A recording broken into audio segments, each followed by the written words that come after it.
Setelah melintasi garis 4 segmen, kesulitan lautan makna sejati telah sangat meningkat.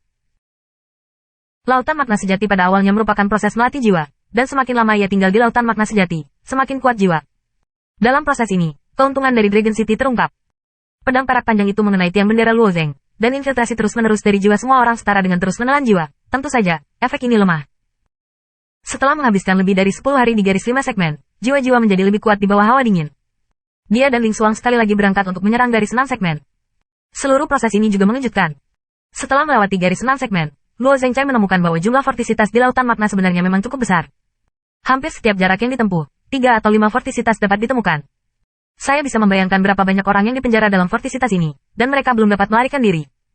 Saat melewati vortisitas itu, kadang-kadang orang terlihat meminta bantuan. Namun, Luo Zheng bukan penyelamat. Selain membantu Lin Zhan menyelamatkan putranya, ia tidak berniat mengambil lilin keempat. Jika ada yang memiliki lilin ditemukan, akhir hidupnya bisa dibayangkan. Setelah memasuki garis 6 segmen, Luo Zheng akan berhenti sebentar dan bergerak maju, dan kemudian menggunakan daging untuk menjalani lautan makna yang sebenarnya. Air laut merah yang panas ini juga memiliki efek pemurnian tertentu, tetapi tidak banyak berpengaruh pada Luo Zheng. Ketika ia melewati laut, air laut mulai terbakar seperti magma. Dalam proses ini, Luo Zheng dapat dengan jelas merasakan makna sebenarnya dari Tao dalam daging, tetapi juga bertanya-tanya apakah ada kekuatan magis yang nyata untuk memainkan makna sejati ini. Di dunia ibu, hanya ada satu Luo Zheng saja. Aku takut tidak mungkin menemukan kekuatan magis yang relevan. Mungkin masa depan akan dapat menggunakannya. Ketika jiwa dan daging memasuki garis 6 segmen, mereka berangkat untuk mengungkap pusaran air. Mendengarkan Ling Xuang mengatakan bahwa Tei Shan Lingjie juga sangat menantikannya, terutama sepupunya hanya menantikan untuk dipakai, setiap hari menunggu dengan pahit. Terutama setelah Mouse dan Mouse mengirim 15 juta senjing, kemampuan Lin untuk Luo Zheng benar-benar diyakinkan. Ling Xuan sekarang penuh energi dan kemarahan.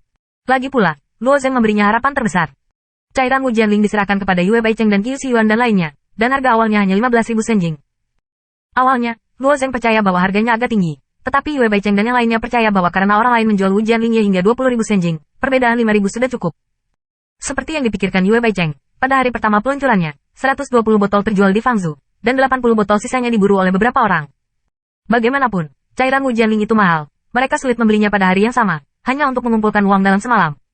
Setelah menjual senjing dalam jumlah besar, Yue Baicheng mempercayakan Lai Huabei untuk diam-diam membeli cairan Tianzu. Ini juga kepintaran Yue Baicheng. Bukan hanya keluarga mereka yang membuat Wu Jianling cair, perilaku mereka pasti merampok bisnis orang lain dan mengganggu pasar. Oleh karena itu, penciptaan cairan Wu Jianling, Yue Baicheng tidak ingin menjadi sombong, dan akhirnya dapat ditemukan oleh pihak lain. Tetapi sebelum itu harus dapat membantu Luo Zheng mendapatkan banyak senjing. Selama lebih dari 10 hari, setiap hari, ada banyak penghasilan.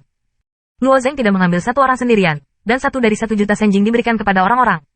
Sukuan juga memiliki salinan. Untuk mengetahui bahwa sukuan dibatasi oleh keluarga, sangat sulit untuk menghancurkan ratusan senjing, juga merupakan kegembiraan yang besar untuk berbagi 10.000 dewa. Ini adalah pilihan yang tepat untuk mengikuti tiran lokal. Adapun apa identitas andalannya? Di akhir hidupnya, dia tidak berencana untuk menjadi tuan yang baik, dia sendirian. Sebelum pusaran air, Luo Zheng sekali lagi kembali ke dunia tubuh. Selama waktu ini, Luo Zheng sesekali berubah menjadi inkarnasi di tubuh untuk bergaul dengan gadis-gadis. Ketika dia memasuki Xianfu, dia akan menyesuaikan laju aliran waktu kembali, dan laju aliran dalam tubuh-tubuh akan lebih cepat. Luo Zheng dapat menghabiskan lebih banyak waktu dengan para gadis. Ketika dia pergi, dia akan menyinkronkan waktu Xianfu dengan dunia ibu.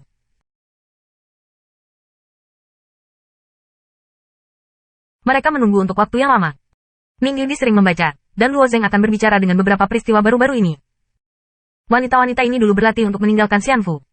Sekarang mereka bisa bergaul dengan Luo Zheng, dan Zhou Yuan tidak terbatas. Secara alami, tidak ada kondisi pikiran seperti itu. Hanya merokok dalam penanaman metode makna alami Taois, tetapi kecocokannya tampaknya sangat rendah. Luo Zheng bermaksud mengirim arti sebenarnya dari jalan lain. Jika dia memiliki ketekunan, dia juga bisa menjejakkan kaki di lautan makna sebenarnya. Setelah dunia ibu, Luo Zhengjai menyadari bahwa lautan makna sejati tidak sesulit yang dibayangkan. Alasan mengapa para dewa jarang terjadi sepenuhnya karena kesalahan budaya keluarga Jiuli, yang mengarah pada ketidaklengkapan makna sebenarnya dari Tao. Setelah menghabiskan beberapa hari di Xianfu, avatar tubuh Luo Zheng berkelebat ke benua dunia. Surga benar-benar baik. Gerbang besar pertama di benua ini. Seorang pria muda berdiri dengan tangannya dan berdiri dengan pistol panjang di pintu Zongmen. Tak jauh dari ribuan orang, mereka berbisik-bisik. Disinilah kelainan itu keluar. Roh jahat menghilang di masa lalu, dan sekarang ada karakter lain yang memikat. Kekuatan satu orang untuk menantang pintu pertama, itu luar biasa. Pria muda ini adalah Luo Nian. Seiring Luo Nian tumbuh dewasa, ia juga menjadi dewasa. Waktu di luar Xianfu sangat cepat, dan usia tulangnya sebenarnya hampir sama dengan Luo Zheng. Setelah berkultivasi ke dewa sejati berikutnya, karena sekte kedua daratan, ada pertentangan besar dengan sekte celestial. Meskipun dia mengerti bahwa sangat mudah untuk menyelesaikan masalah langsung, kembalilah ke Xianfu, beritahu ibunya, biarkan kecoa keluar. Ini dunianya yang canggung, siapa yang bisa bersaing? Bahkan jika 3 dik tua di leluhur suci, dia harus menyanyiakan pikiran. Tapi Luonian ingin menyelesaikannya sendiri. Apakah itu kekuatan supernatural atau bakat? Luonian tidak lemah, belum lagi bahwa ia juga memiliki pemahaman tertentu tentang makna alami Taoisme. Dalam putaran perang ini, ia telah mengalahkan 7 orang. Ketujuh orang ini adalah pembangkit tenaga listrik kontemporer yang tiada taranya, tetapi mereka semua telah dikalahkan oleh Luonian, dan seluruh benua hampir terguncang. Ada 3 hal aneh. Keluar. Luonian mengacu pada kemarahan. Alasan mengapa dia membunuh surga adalah karena orang suci yang mengalirkan bunga. Dibandingkan dengan Luo Zeng, Luonian tampaknya memiliki banyak perasaan khusus. Setelah Liu Huazong tertindas oleh sekte surgawi, ia marah oleh wajah merah. Pada saat ini, ada suara dingin tiba-tiba datang dari surga. Hei! Jika kamu masih membuat anak ini gila di sini, benar-benar menipu saya, tidak ada orang di langit. Jenius abadi akhirnya tidak bisa menahannya, dan seorang pria tua berambut merah memacu keluar dari sekte. Sangat bagus. Luonian tersenyum dengan dingin. Pistol panjang di tangannya menghasilkan jejak orang merah. Seluruh orang itu juga mengeluarkan momentum yang luar biasa, sangat menakjubkan. Pada saat ini, Luo Zeng tiba-tiba terbang keluar dari kerumunan dan jatuh di belakang Luonian. Ketika Luo Zeng muncul, Luonian juga sekilas, wajahnya menunduk. Hei, kenapa kamu? Aku tidak butuh kamu untuk membantuku.